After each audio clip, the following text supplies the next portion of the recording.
Pablo Disasi, estamos muy contentos de tenerte acá en Rosario. Queríamos consultarte ya desde hace un tiempo por un tema que puntualmente acá en Rosario se viene trabajando de diferentes organizaciones, pero necesitamos preguntarte cuál es la concepción que se tiene de la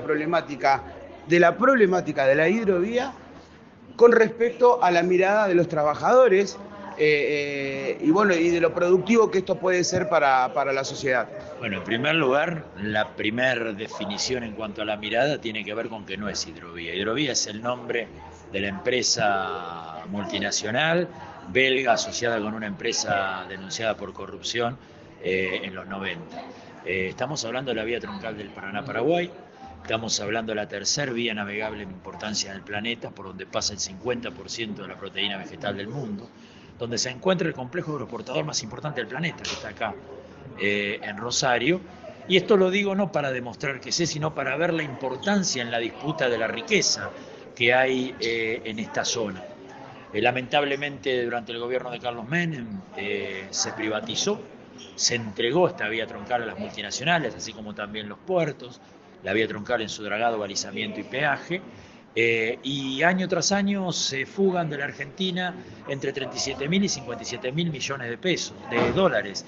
Y eso hay que ir a capturar. ¿Cómo se captura eso? Creemos nosotros reestatizando el control del dragado y balizamiento y peaje de la vía troncal del Paraná, concretando el canal de Magdalena, que es un canal que hay en el Río de la Plata, que posibilitaría volver a unificar la vía troncal de navegación entre el mar argentino y el sistema fluvial, y eso significaría, aún capturando parte de esa renta, ni siquiera capturando todo, significaría poder resolver grandes problemas de políticas de salud, de educación, de salarios, de empleo.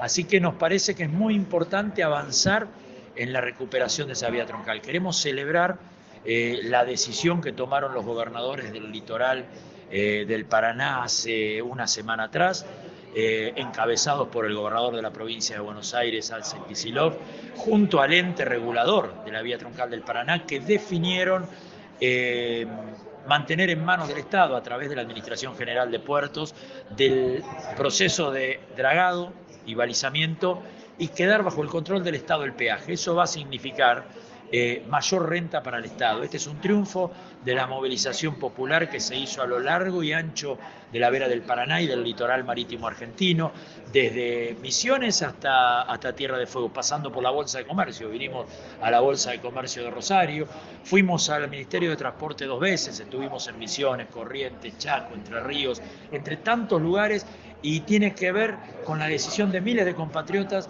que plantearon que había que recuperar la vía troncal del Paraná para los argentinos y argentinas. Ganamos una batalla, no es la definitiva. Que el Estado hoy controle la administración del dragado y el balizamiento nos pone en la disputa si ese dragado y balizamiento lo va a hacer el sector privado o lo va a hacer el sector del Estado. Mencionaste dos puntos importantes que Sí. quiero que lo recalquemos. Primero, la facturación y lo que genera la vía troncal del Paraná. Segundo, el Estado tiene que tomar una acción o una determinación frente digamos, lo privado. Sinceramente, ¿creéis que esto se va a hacer? Porque se está hablando de la hidrovía y de la vía troncal hace mucho tiempo. Como vos dijiste, ya se movilizaron muchísimas veces. Se organizaron ahora la Federación de Gremios Marítimos y Trabajadores Portuarios. Muchos pasos importantes. ¿El Estado va a dar ese paso que tiene que dar? Si tenemos la capacidad de masificar este debate y organizarlo, es decir, si logramos involucrar al hombre y a la mujer de a pie en que la disputa de esos 37.000 millones de dólares tiene que ver con la posibilidad de tener trabajo, tener salarios, de vivir mejor, estamos convencidos que el Estado va a incidir a favor de la mayoría popular. Por eso digo, hay dos tareas. Una, masificar el debate, transformar ese debate en organización y lucha, y la otra, respaldar a los dirigentes políticos que han tenido actitudes patrióticas y en lugar de plantear volver a concesionar la vía troncal, es decir, volver a privatizarla, se plantaron y plantearon con claridad que había que estatizarla.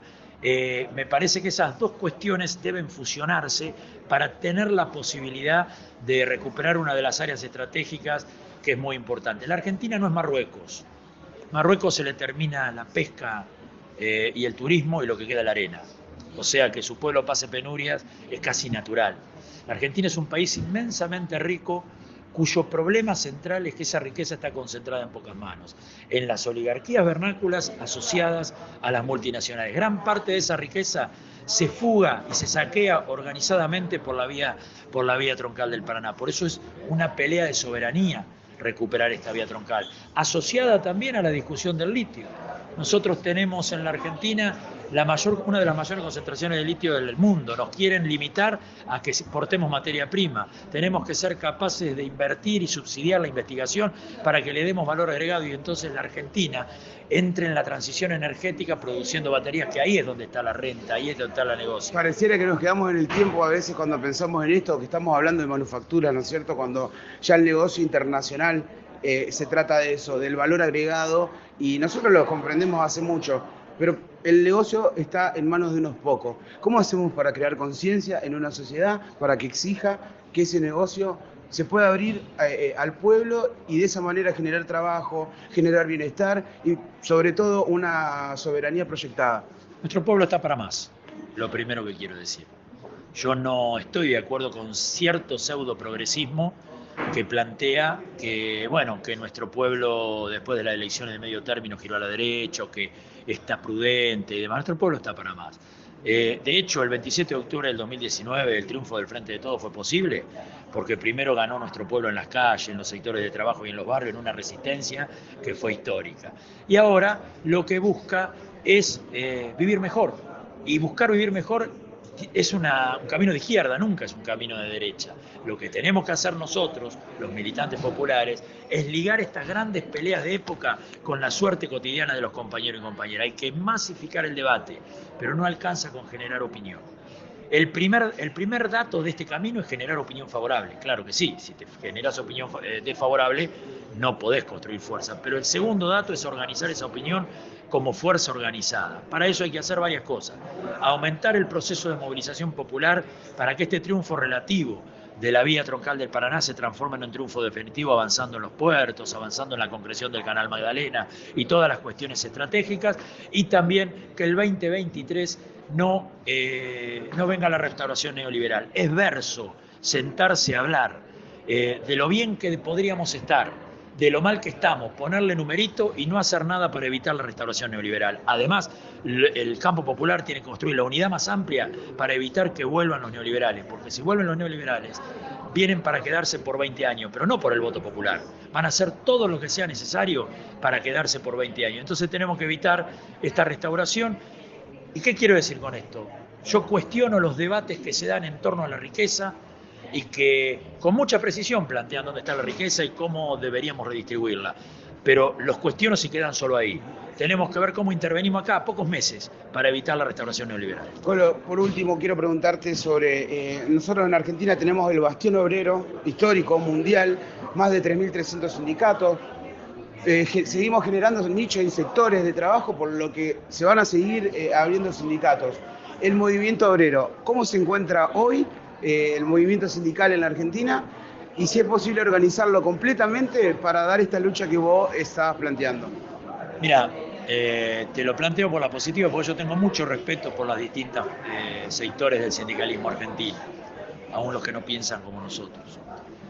Yo creo que lo primero que hay que identificar es que de esta crisis generada por el neoliberalismo y profundizada por la pandemia, se sale con una propuesta basada en la soberanía, en el trabajo digno y en la producción sustentable. Es decir, en la soberanía, porque tenemos que recuperar nuestra capacidad de decidir autónomamente como pueblo y en unidad con los pueblos de Latinoamérica que luchan por su liberación. En términos concretos y de época hay que alejarse del Fondo Monetario Internacional. Trabajo digno porque nosotros como central, yo también tengo la responsabilidad, el privilegio y la alegría de representar la CTA autónoma de la provincia de Buenos Aires, pero nosotros como central vamos a pelear cuanto plato de comida haya que pelear, porque nuestra gente tiene hambre. Pero no nos confundimos, queremos devolverle al trabajo digno la centralidad para realizar nuestros sueños y ordenar nuestras vidas. Por lo tanto, hay que empezar a tener políticas que apunten a reconstruir la cultura del trabajo en la Argentina. Y por último, una producción sustentable. ¿Qué es una producción sustentable? La Argentina produce, el que dice que la Argentina no produce, es más, tiene producción récord. Las multinacionales tienen producción récord de cereales. Ahora, ¿qué queda para los argentinos y argentinas? 13 millones de habitantes viven a la vera del Paraná.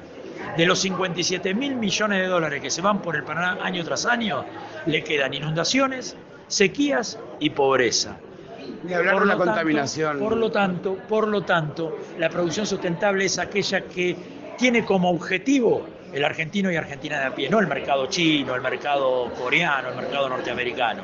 Y por supuesto, además de tener como objetivo eso, preserva el ambiente donde vive y donde produce. A partir de ahí, y ahí voy a la pregunta de la unidad, todas aquellas organizaciones populares, sindicales, sociales, religiosas, movimientos de mujeres, organizaciones políticas, todas esas organizaciones que estén dispuestas a tirar para adelante un proyecto liberador basado en esas premisas, tenemos que construir unidad. Después seguiremos discutiendo las otras discusiones. El enemigo es muy poderoso, pero no para deprimirnos, sino para entender que necesitamos la unidad más amplia para enfrentarlo. Y la CGT, las CTA, los movimientos sociales, si están dispuestos a transitar ese camino, es clave construir unidad. Eso sí, creo, si me lo permitís, que hay dos datos políticos ausentes en la época. El Frente de Todos, en tanto se formula como continuidad en el tiempo presente del peronismo, tiene una contradicción muy importante. No permite que el movimiento obrero organizado protagonice el proceso político. Durante el primero y segundo gobierno de Perón fue una experiencia de cogobierno del movimiento obrero. Por lo tanto, hay que recuperar el protagonismo político de la clase trabajadora. No estamos solo para resistir y pelear, queremos también decidir sobre la riqueza que generamos. Y en segundo lugar, hay que confiar en la gente. Hay que zambullirse en el pueblo porque los tiempos que se vienen se sale en función de las mayorías populares si somos capaces de confiar en la movilización popular. Bueno, protagonismo de la clase trabajadora y movilización popular que sostengan las políticas redistributivas son claves que le tenemos que devolver al tiempo político en esta época.